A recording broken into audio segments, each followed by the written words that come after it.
Om Swastiastu. Perkenalkan, nama saya Putu Adi Nugraha. Saya dari mahasiswa Ilkom kelas Denpasar semester 1 dengan nomor absen 11. Dan di sini saya akan merepresentasikan materi-materi yang sudah saya dapatkan dalam masa perkuliahan Sistem Komunikasi di Indonesia di semester 1.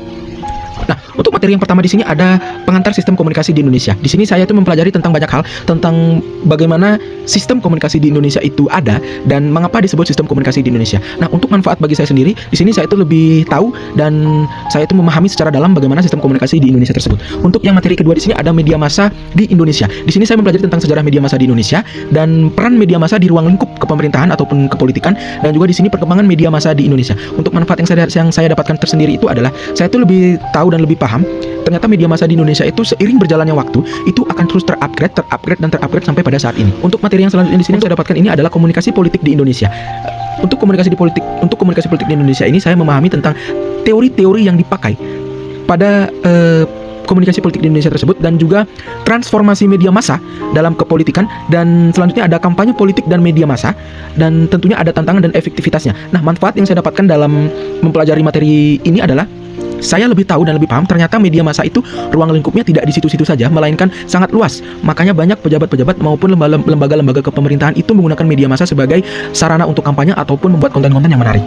Selanjutnya ada sistem komunikasi di desa dan di kota. Nah, ini merupakan materi yang sangat menarik karena di sini saya mempelajari tentang karakteristik komunikasi di desa dan di kota, dan juga kontras komunikasinya yang juga tidak kalah menariknya, yaitu adalah perbedaan media komunikasinya juga, dan juga tantangan komunikasi di desa dan di kota. Di sini manfaat bagi saya itu adalah setidaknya saya tahu, walaupun tidak luas, jadi saya tahu tentang ternyata komunikasi di desa dan di kota itu sangat berbeda jauh bentuknya, dari yang mulai cara penggunaan gadget ataupun cara kita mengirim pesannya itu sangat berbeda sekali.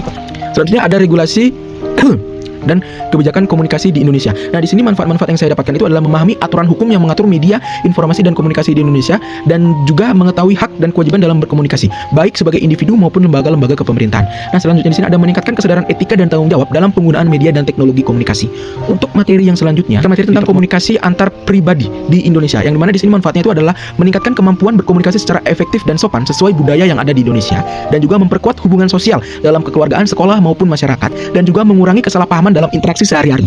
Untuk materi di pertemuan selanjutnya saya mendapatkan materi tentang komunikasi dalam era digital, yang dimana saya di sini mendapatkan manfaat, yaitu saya lebih paham dengan cara berkomunikasi yang efektif melalui media digital seperti handphone dan media sosial, dan juga meningkatkan literasi digital dan penggunaan teknologi secara bijak. Dan manfaat terakhir yaitu adalah menghindari kesalahan dan dampak negatif dalam komunikasi online, melainkan seperti hoax dan berita-berita yang bohong ke belakang. Dan di sini ada materi selanjutnya yang saya dapatkan adalah komunikasi dalam organisasi di Indonesia, yang mana di sini saya itu mempelajari tentang alur dan pola komunikasi dalam organisasi ataupun lembaga. Manfaatnya di sini adalah meningkatkan kerjasama dan koordinasi antar anggota organisasi, dan juga membantu menyampaikan informasi dan kebijakan secara efektif. Di materi selanjutnya, di pertemuan selanjutnya ada komunikasi dalam iklan dan pemasaran, yang dimana di sini saya memahami bagaimana cara menyampaikan pesan promosi yang efektif dan menarik, dan juga mengetahui strategi komunikasi untuk mempengaruhi konsumen secara positif, melainkan bukan negatif. Dan juga di sini ada meningkatkan kemampuan kreativitas dalam membuat iklan tersendiri. Dan materi yang selanjutnya tidak kalah penting yaitu opinion leader dalam komunikasi di Indonesia, yang mana di sini saya itu mempelajari tentang peran tokoh berpengaruh dalam membentuk opini masyarakat. Manfaatnya di sini ada mengetahui bagaimana informasi dan pesan tersebar di lingkungan sosial, membantu merancang strategi komunikasi yang lebih efektif. Selanjutnya ada etika dan tanggung jawab dalam berkomunikasi. Manfaatnya di sini ada menumbuhkan sikap sopan, jujur, dan bertanggung jawab dalam berkomunikasi. Setelah itu ada menghindari penyebaran informasi yang merugikan ataupun menyesatkan. Yang selanjutnya ada membangun kepercayaan dan hubungan yang baik dengan orang lain. Selanjutnya materi yang di sini yang saya akan jelaskan adalah komunikasi antar budaya di Indonesia, yang dimana manfaatnya di sini adalah memahami perbedaan budaya dalam cara berkomunikasi, meningkatkan sikap toleransi dan saling menghargai antar budaya, dan juga mengurangi konflik dan kesalahpahaman akibat perbedaan budaya. Nah, materi yang terakhir di sini adalah evaluasi sistem komunikasi di Indonesia.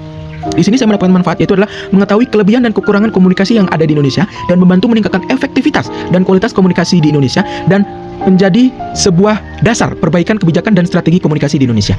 Nah, jadi itu beberapa materi-materi yang sudah saya dapatkan dan bisa saya representasikan di dalam video ini. Dan pengalaman saya selama saya mengikuti sistem perkuliahan sistem komunikasi di Indonesia itu, saya itu sangat termotivasi, dan saya tuh effort banget untuk mempelajari dan mendengarkan materi-materi yang sudah diberikan oleh ibu dosen sendiri, dan saya sangat euforia banget, dan saya sangat kagum banget dengan ternyata ilmu komunikasi itu mempelajari tentang ini begitu. Jadi sekian dari saya ucapkan terima kasih, mohon maaf bila ada salah kata dan salah kalimat, karena ini adalah tugas perkuliahan ujian akhir semester, dan semoga saya mendapatkan nilai yang bagus. Saya ucapkan terima kasih, dan Om Santi Om.